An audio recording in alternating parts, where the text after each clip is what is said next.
काही दिवसांपूर्वी लातूर मध्ये असणाऱ्या एका शेतकऱ्याकडे बैल नसल्यामुळे स्वतःच्या पत्नीला नांगर तिथं ओढावा लागलं। एक बैल दिला, पण दुर्दैव असं ते बैल सुद्धा आजारी दिला। त्याला डॉक्टरचे पैसे भरावे लागले, म्हणजे स्वतःच्याच खिशातून दिलेल्या बैलाला नीट करण्यासाठी पैसा गेला। जसा तो बैल आजारी आहे तशीच ही कर्जमाफी सुद्धा आजारी आहे।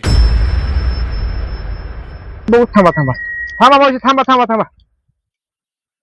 का करणार कस काय हे वीज पडली बैलावर हो का आता कसं कवा? आता शुक्रवारी कालच्या शुक्रवारी पडली तर हो का आम्ही आहोत झोपला आता कसं करा ह्या गोष्टीचं। तुमचं नाव काय? औषाबाई काशीनाथ गायकवाड। बरं हे का पडले इस काल? शुक्रवारी पडले।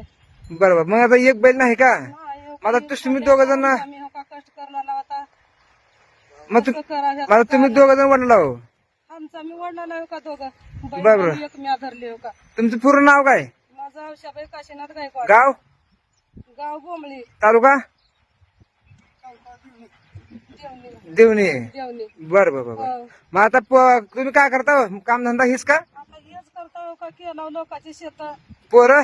पोरं बी हो का हेच मग आमच्या महात्मागी राहत्यात। बरं, आता एक बैल गेल्यामुळे तुम्ही झोपून हाणला का? झोपला हो काय कसं करा होता याच्या गोष्टीचं त्या बैलाची काही भेटे का मला तुम्हाला वीज पडलेल्या? काहीच नाही हो का। आता तो का करणार आहेत का नाही आता देव जाणं माय आमचा मी हो का कोणी आलते का बघायला? आलते सगळे बघायला।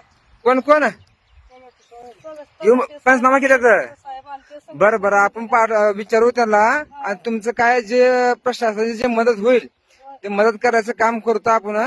पण आम्हाला लई येऊ आले हो का, पाय गळाल्यात हात पाय गळाल्यात लटलट कापला लावा मी हा कसं करावं का नाही आता ह्या गोष्टीचं काही इलाज नाही हो का।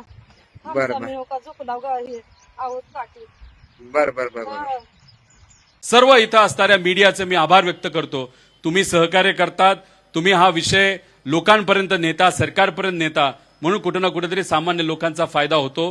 काही दिवसांपूर्वी लातूर मध्ये असणाऱ्या एका शेतकऱ्याकडे बैल नसल्यामुळे स्वतःच्या पत्नीला नांगर तिथं ओढावा लागलं।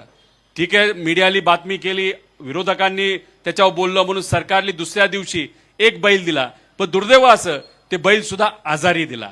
तो इतका आजारी होता की शेतकऱ्याकडे पैसे नसताना सुद्धा बाहेरून पैसा घेऊन त्याला डॉक्टरचे पैसे भरावे लागले, म्हणजे स्वतःच्याच खिशातून दिलेल्या बैलाला नीट करण्यासाठी पैसा गेला।